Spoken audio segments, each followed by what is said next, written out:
మహా news channel office మీద జరిగిన దాడిని కాంగ్రెస్ నేత మైనంపల్లి హనుమంతరావు ఖండించారు. బీఆర్ఎస్ అధికారంలో ఉన్నన్ని రోజులు ఇష్టానుసారంగా పాలన చేసిందని మండిపడ్డారు. ఫోన్ ట్యాపింగ్తో సంసారాలు నాశనం చేశారని విమర్శించారు. ఫోన్ ట్యాపింగ్ వ్యవహారం అంతా కేటీఆర్ ప్రమేయంతోనే జరిగిందని అన్నారు. జరిగిందో ఒకటి నేను చెప్పదలుచుకున్నా కేటీఆర్ గారికి, అదే విధంగా కేసీఆర్ గారికి, హరీష్ రావుకు, మీరు ఇంకా ప్రభుత్వం ఉందనుకుంటురేమో. మీరు ఇదే విధంగా కొనసాగితే కాంగ్రెస్ కార్యకర్తలు ఊరుకోరు. కాంగ్రెస్ ఎప్పటి నుంచి ఉందో తెలుసు, మీకు చరిత్ర ఉంది దానికి. మీరు ఏంటంటే ఈ రాజ్యం అంతా మాదే అన్నట్టు బిహేవ్ చేస్తా ఉన్నారు. మీడియా అంటేనే ఫోర్త్ పిల్లర్, డెమోక్రసీకి ఫోర్త్ పిల్లర్. ఇది మీరు గమనించవలసిన అవసరం ఉంది. అరే 1.5 year కాలేదు, ఇక మళ్ళా వచ్చేసినాం మేమే అనే విధంగా ప్రవర్తిస్తా ఉన్నారు. ముఖ్యంగా గమనించాలి.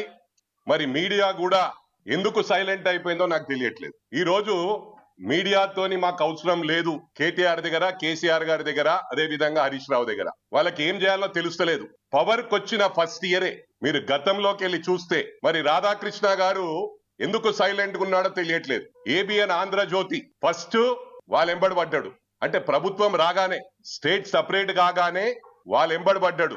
అది గమనించవలసిన అవసరం ఉంది. ఆ రోజు మరి TV9 రవి ప్రకాష్ గారు కూడా ఇలా కొత్త మీడియాని పెట్టుకొని వాళ్ళు కూడా సైలెంట్ అయిపోయారు. Are channel. నేను ఇంకో విధంగా అనుకోకండి, మీరు గుండె మీద చేసుకొని ఆత్మ పరిశీలన చేసుకోవాలి. నిన్న ఏదైతే మహా న్యూస్